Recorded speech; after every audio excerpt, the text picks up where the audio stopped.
Hello and welcome to another episode of Flix Joystix Retro Remix. I'm your host Guy, and today's Retro Remix video focuses on two of my favorite toy lines from the 1980s, Robo Force and Starriors.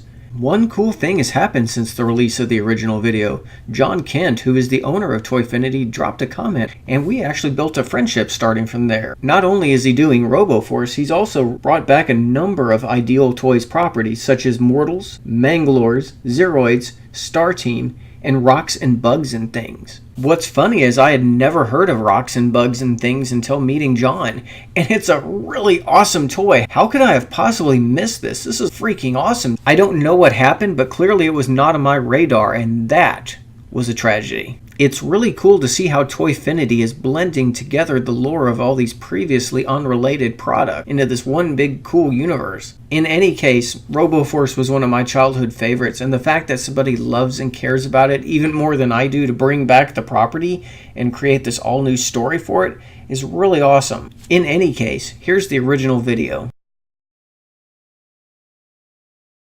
Focusing on two toy lines from my childhood, Robo Force and Starriors. In the 1980s, robots were a big deal, and in 1984, two toy lines were launched, and while they didn't make as much of an impact as, say, Transformers did, they did have a lasting impression in my childhood. For this video, we're going to talk about both toy lines, starting with Robo Force. Robo Force was created by the toy company Ideal Toys. Robo Force focused on two factions, the aptly named Robo Force, which was led by Max Steel, and the Cult of Dread, which was led by Hundred. The figures themselves were unique and bulky, with their two most prominent features on each figure were their suction cup bases and their crusher arms that would basically crush like this. All in all, Robo Force lasted about a year, releasing 10 different action robots, 3 vehicles, and the Fortress of Steel playset. There was a second series of figures that had been planned for production, including humanoid characters such as Mark Fury and Dina Strong for the Robo Force side, as well as Nazgar for the Cult of Dread. When it comes to remembering who my first Robo Force figure was, it's a little bit of a jumbled memory.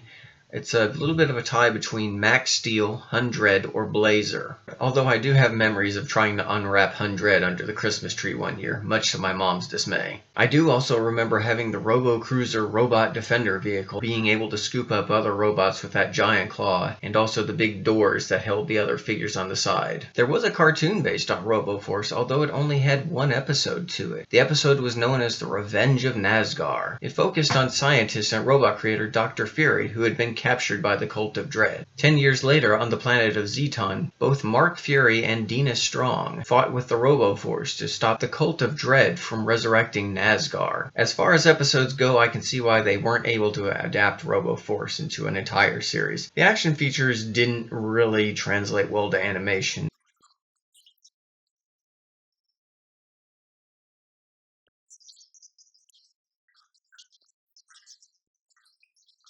And the dialogue, well, it wasn't exactly great.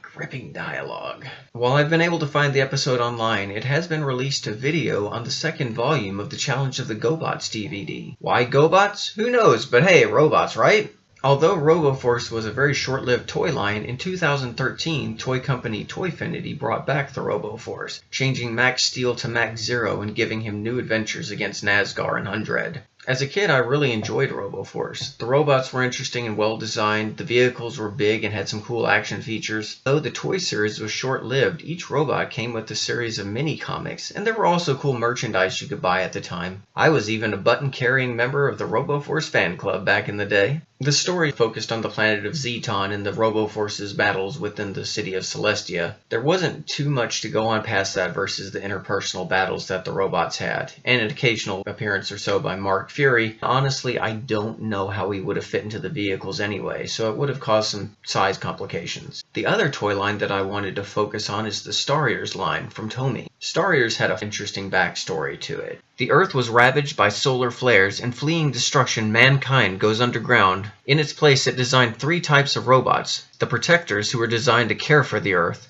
the Destructors, who were designed to destroy the mutant life that appeared on Earth, and the Guardians, who were designed to protect man while they slept. However, during this time, the destructor Waystor slaughters Steelgrave, enslaves the Protectors, and destroys the Guardians, fearing deactivation by man once awakened. More time passed, and the idea of man became a myth until one day a human skull was found in some wreckage. The Protectors then set out to wake man, with the Destructors following close behind. Kind of a cool story in retrospect. They definitely put some interesting thought to the storyline. The Protectors were led by Hotshot, and the Destructors were led by Slaughter Steelgrave. But there were other types of robots as well. Waystors, Ramors, Trashors. Each class of robot had a different type of action feature. The Waystors were windups, and once you activated that feature, their front-mounted weapon would either spin, rotate, move back and forth, and you could also remove the head and the limbs of the Waystors, allowing them to be rebuilt in a number of combinations. The Ramors were pullback mechanisms, as were the Trashors. They did have other types of robots as well. They had Strazers and Wave Runners, which transform on the fly with a little pullback cord. They of course had vehicles like Voltor and Stalkor, but the biggest piece of the collection was the Cosmetor, known as Deadeye, who was a giant red T-Rex, and came with a remote control device that was shaped like a pterodactyl named Cricket. One of the other interesting features about the Starriors toy line was that each faceplate held a tiny depiction of man inside their cockpit, which led a lot of questions about their actual scale. As it turned out, the Waystors were human-sized, so the little tiny man depiction was actually their brain as opposed to a pilot controlling the mech. Like Robo Force, Starriors also came with a collection of mini-comics with each figure, and the mini-comic covers were really awesome. They were always depicting some major battle scene, and while the distinction between Protectors and Destructors were very clear in the mini-comics, there was a 4-issue limited series that came out from Marvel Comics.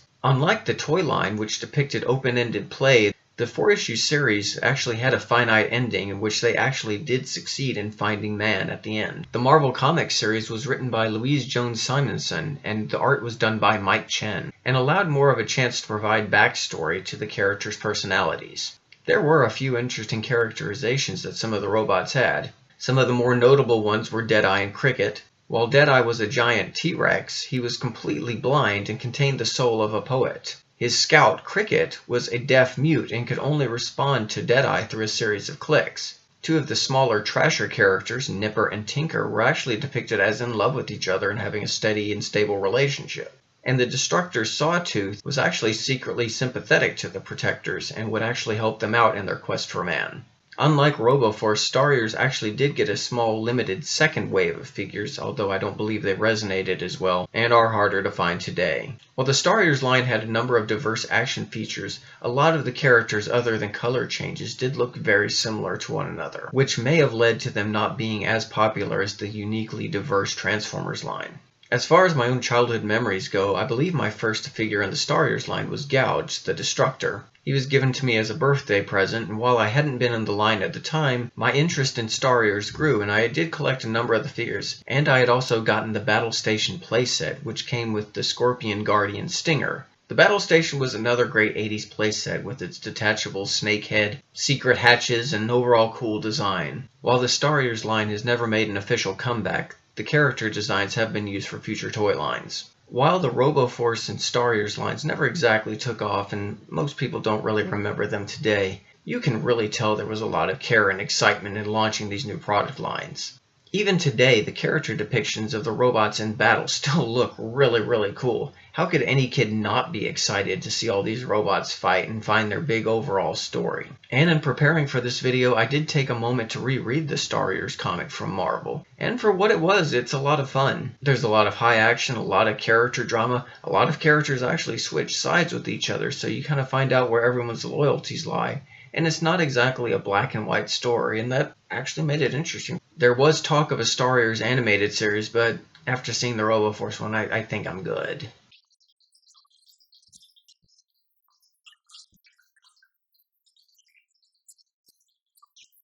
But both Robo Force and Starriors are two unique lines that really represented the excitement and fun of the 1980s. Even if both toy lines aren't something that you find yourself interested in collecting, there's a lot of great information out there to read and see all the fun pictures and packaging.